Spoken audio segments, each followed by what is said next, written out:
വനപാലകരുടെ ജീപ്പിന് നേരെ കാട്ടാന ആക്രമണം. രണ്ടുപേർക്ക് പരിക്കേറ്റു. കണ്ണങ്കുഴി ഫോറസ്റ്റ് സ്റ്റേഷനിലെ വനപാലകർക്ക് നേരെയാണ് അതിരപ്പള്ളി ബെടാപ്പാറ ഭാഗത്തു വെച്ച് കാട്ടാന ആക്രമിച്ചത്. ആക്രമണത്തിൽ deputy range officer K Riyas, forest watcher Shaju എന്നിവർക്കാണ് പരിക്കേറ്റത്. വെള്ളിയാഴ്ച ഉച്ചയോടെയാണ് സംഭവം. പതിവ് പരിശോധനയുടെ ഭാഗമായി വനപാലകരടങ്ങുന്ന 6 അംഗ സംഘം വനത്തിനകത്തെ കുണ്ടൂർമേട് ക്യാമ്പ് ഷെഡിൽ പോയി തിരിച്ചു വരുന്ന വഴിക്കാണ് ജീപ്പിന് നേരെ കാട്ടാന ആക്രമണമുണ്ടായത്. വളവിൽ നിന്നിരുന്ന ആന ഇവർക്ക് നേരെ പാഞ്ഞെടുക്കുകയും ജീപ്പിന് മുൻപിൽ കുത്തുകയുമായിരുന്നു. ഒച്ച വെച്ച് ആനയെ ഇവർ പിന്തിരിപ്പിക്കാൻ ശ്രമിച്ചെങ്കിലും ആന ഇവരുടെ ജീപ്പ് കുത്തിമറിച്ചിടുകയായിരുന്നു. മറിഞ്ഞുകിടന്നിരുന്ന ജീപ്പിനുള്ളിലെ ഉദ്യോഗസ്ഥരെ ആന ആക്രമിക്കാൻ ശ്രമിച്ചെങ്കിലും ഇവർ ഓടി രക്ഷപ്പെട്ടു.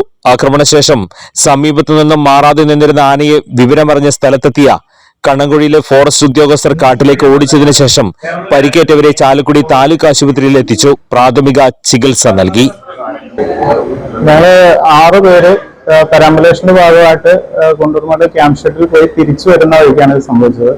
അപ്പോൾ ഒരു ആന വളവിൽ വെച്ച് ജീപ്പിലേക്ക് വന്ന് ഇടിച്ച് ഒരു 5-6 തവണ ഇടിച്ച് ജീപ്പ് മറക്കുക ചെയ്തത്. അപ്പൊ അതിൽ നിന്ന് പിന്നെ 4 പേര് വണ്ടിക്കകത്തും 2 പേര് പുറത്തേക്ക് തെറിച്ചു വീഴുകയും ചെയ്തു. അതില് പിന്നെ ഒരാളുടെ പുറകെ വന്ന് പിന്നെ ആന തട്ടുമാറ്റി നേരെ പോയി. വണ്ടിക്കകത്തുള്ളവർക്കും പരിക്കുണ്ട്. ഒരാൾക്ക് തലയ്ക്ക് മുറിവുണ്ട്, സ്റ്റിച്ച് ഇട്ടിട്ടുണ്ട്. പിന്നെ ബാക്കി നമുക്ക് ഇവിടെ ചികിത്സ തേടിയിട്ടുണ്ട്. മൊത്തം ഇന്റീരിയർ പെരാമ്പുലേഷൻ നടത്താറുണ്ട്. അപ്പോൾ അതിന്റെ ഭാഗമായിട്ട് ഫോറസ്റ്റിനകത്ത് 3 ദിവസം ക്യാമ്പ് ചെയ്ത് തിരിച്ചു വരികയായിരുന്നു. തിരിച്ചു വരുന്ന സമയത്താണ് ജീപ്പ് ആക്രമിച്ചത്.